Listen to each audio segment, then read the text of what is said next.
नमस्ते। आज हम सफर करने वाले हैं एक ऐसे साम्राज्य की कहानी का जिसने भारत पर 300 से भी ज्यादा सालों तक राज किया।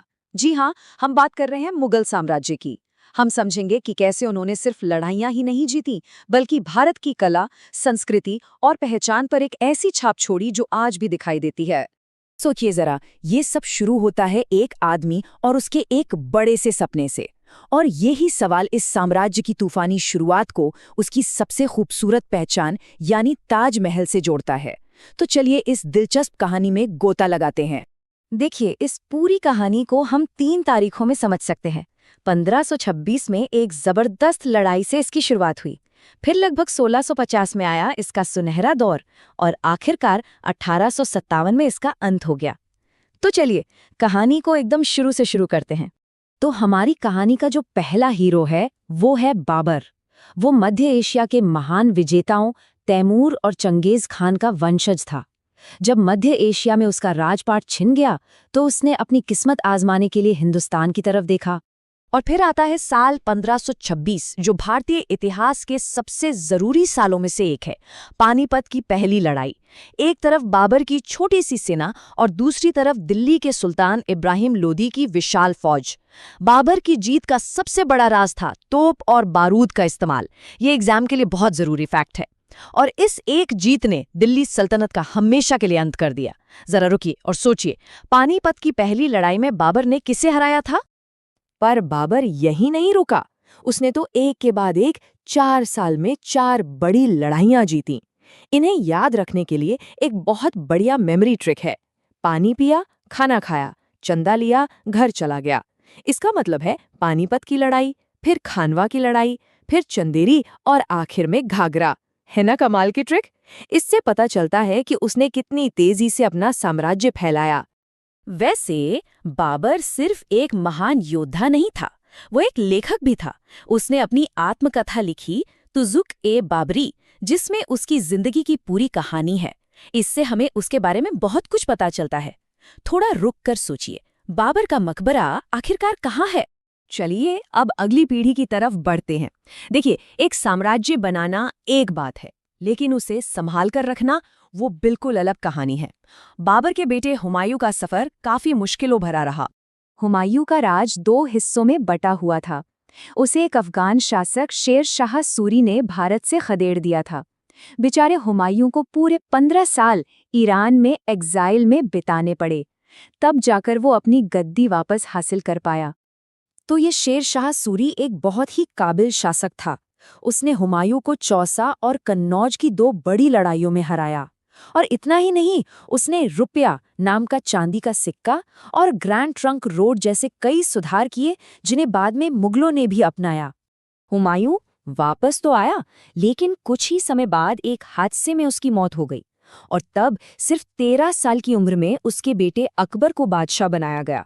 अपने संरक्षक बैरम खान की मदद से अकबर ने 1556 में पानीपत की दूसरी लड़ाई जीती और मुगल साम्राज्य को मजबूती दी। अकबर को अकबर द ग्रेट यूं ही नहीं कहा जाता। वो सिर्फ एक विजेता नहीं था, बल्कि एक यूनिफायर था, सबको जोड़ने वाला। उसने राजपूत राजाओं के साथ रिश्ते बनाए और सभी धर्मों का सम्मान करने की कोशिश की। और साम्राज्य को चलाने के लिए उसने एक सिस्टम बनाया। थोड़ा रुकिए और सोचिए, अकबर द्वारा शुरू किए गए प्रशासनिक सिस्टम का नाम क्या था? मुगल सिर्फ योद्धा नहीं थे, वो बेहतरीन बिल्डर और एडमिनिस्ट्रेटर भी थे। चलिए अब देखते हैं कि वो कौन से सिस्टम थे जिनसे साम्राज्य चलता था, और वो कौन सी संस्कृति थी जिसने इतनी खूबसूरत कला को जन्म दिया। तो पूरा मुगल साम्राज्य 2 पिलर्स पर टिका था। एक तरफ थी पावर और ऑर्डर, जिसमें सेना और टैक्स वसूलने का एक मजबूत सिस्टम था, और दूसरी तरफ थी ब्यूटी और कल्चर, जिसमें उनकी बनाई शानदार इमारतें और लाजवाब कला शामिल थी। तो ये मनसबदारी सिस्टम मुगल सेना और प्रशासन की रीढ़ की हड्डी थी। इसमें होता ये था कि बादशाह अपने अधिकारियों यानी मनसबदारों को एक रैंक देता था, और उस रैंक के हिसाब से उन्हें कुछ घुड़सवार सैनिक रखने पड़ते थे। इसी से बादशाह इतने बड़े साम्राज्य को कंट्रोल करता था। अकबर का बेटा जहांगीर गद्दी पर बैठा, लेकिन उसका दिल कला, खासकर पेंटिंग में बसता था। उसके दौर में मुगल पेंटिंग अपने चरम पर पहुंच गई। इसी के जमाने में अंग्रेज दूत सर थॉमस रो भारत आया और व्यापार करने के अधिकार हासिल किए। और जहांगीर के बाद आया शाहजहां, एक ऐसा नाम जो मुगल आर्किटेक्चर का दूसरा नाम बन गया है। उसके दौर को मुगल कंस्ट्रक्शन का गोल्डन एज माना जाता है। ताजमहल, लाल किला, जामा मस्जिद, ये दुनिया की सबसे मशहूर इमारतों में से कुछ है और ये सब शाहजहां ने बनवाई। सोचकर ये हैरानी होती है कि एक ही बादशाह के दौर में इतनी बड़ी बड़ी और खूबसूरत इमारतें कैसे बनी। थोड़ा रुकिए और सोचिए, ताजमहल किसने बनवाया था? कहते हैं ना, हर उठान के बाद एक ढलान आती है। अपने शिखर पर पहुंचने के बाद मुगल साम्राज्य के पतन की एक लंबी कहानी शुरू हुई और इस कहानी की शुरुआत हुई शाहजहां के बेटे औरंगजेब के साथ। औरंगजेब एक जबरदस्त मिलिट्री कमांडर था। उसने मुगल साम्राज्य को उसके सबसे बड़े आकार तक पहुंचाया, लेकिन उसकी धार्मिक नीतियां और लगातार चलती लड़ाइयों ने साम्राज्य के लिए बहुत बड़ी मुश्किलें खड़ी कर दी। उसकी नीतियों ने अकबर की बनाई एकता को काफी नुकसान पहुंचाया। जजिया टैक्स फिर से लगाना और दक्कन में सालों तक चली महंगी लड़ाइयों ने शाही खजाने को लगभग खाली ही कर दिया। ये नंबर बहुत जरूरी है, पूरे 25 साल। औरंगजेब ने इतना लंबा वक्त अपनी राजधानी से दूर दक्षिण भारत में लड़ते हुए बिताया। इससे न सिर्फ खजाना खाली हुआ, बल्कि उत्तर में उसका कंट्रोल भी कमजोर पड़ गया, जिससे क्षेत्रीय ताकतों को उठने का मौका मिल गया।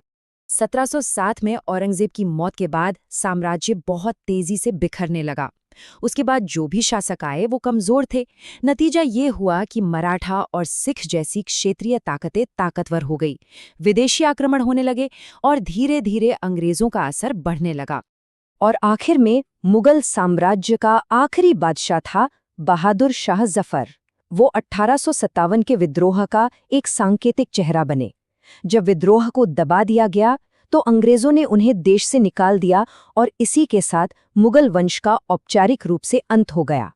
तो मुगलों की कहानी हमें सिखाती है कि कैसे एक शक्तिशाली साम्राज्य सैन्य ताकत और सांस्कृतिक प्रतिभा पर बनाया जा सकता है, लेकिन साथ ही ये कहानी ये भी दिखाती है कि कैसे अंदरूनी झगड़े और बदलते वक्त के साथ न चलना उसके पतन का कारण भी बन सकता है।